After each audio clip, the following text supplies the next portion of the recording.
Hi, Richard here of Garden Elf, and just introducing to you the first modular course for the Permaculture Design Certificate that we're offering, which is Pattern Understanding.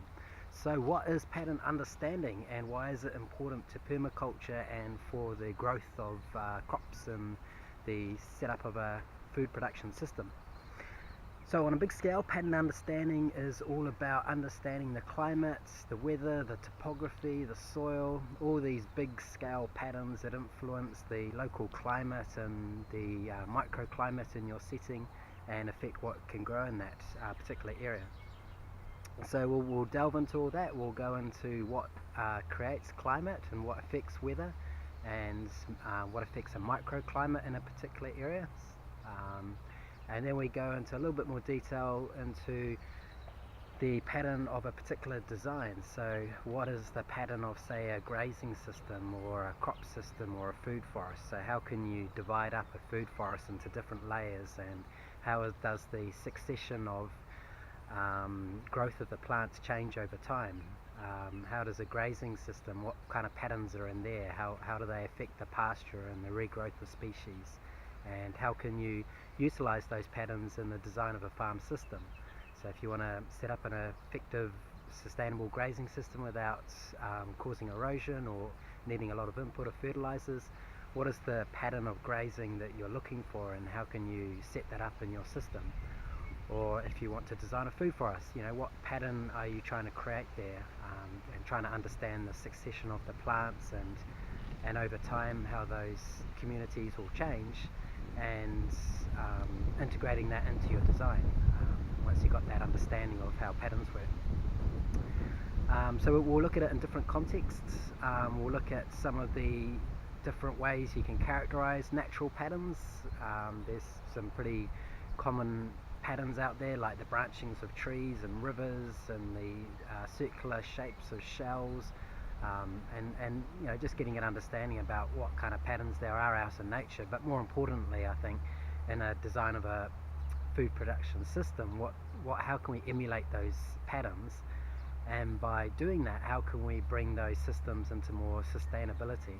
Because one of the key ideas here is that if a system is to be sustainable, it has to somehow fit in with a natural pattern.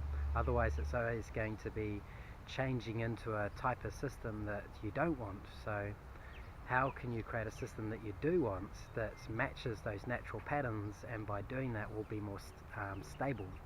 And as soon as you've got stable and economical production, then that becomes then a sustainable agricultural system. So how can we do that and design that? So that will be the main focus. Also a bit of the background of permaculture. So this will be the first one. So provide a bit of a context as to how permaculture was developed, and how it's changed over the years, and some of the new developments in the field, and the new thoughts and techniques and tools that are being developed, and how that really helps promote the permaculture field and make it into something even better. And the principles of permaculture. So the principles are things that act as a bit of a blueprint or a guide to a designer, so that when they create a permaculture design, they have a bit of a checklist of things that they can see if their design matches up to as many of those as possible. So it's a way of creating and thinking about your design, and just making sure it does abide by as many of the permaculture ideas as possible. So we'll be looking at all that, and ultimately by the end of the course you should come away with an understanding of what is permaculture, what is the background, what are the ideas behind it, how can you implement it, and how does the implementation of a permaculture design try to emulate natural patterns and therefore become more sustainably productive. And ultimately that's what we hope to create in our agricultural system, something that can be sustainable, can be productive, builds community, builds soil, and creates the kind of habitat that we all want to live in. So get more details if you look online under the permaculture tab. There's more details there under the course, and get in touch with me, Richard at gardenelf.co.nz, to register. I'll send you through a registration document, and I hope to see you guys soon. Bye for now.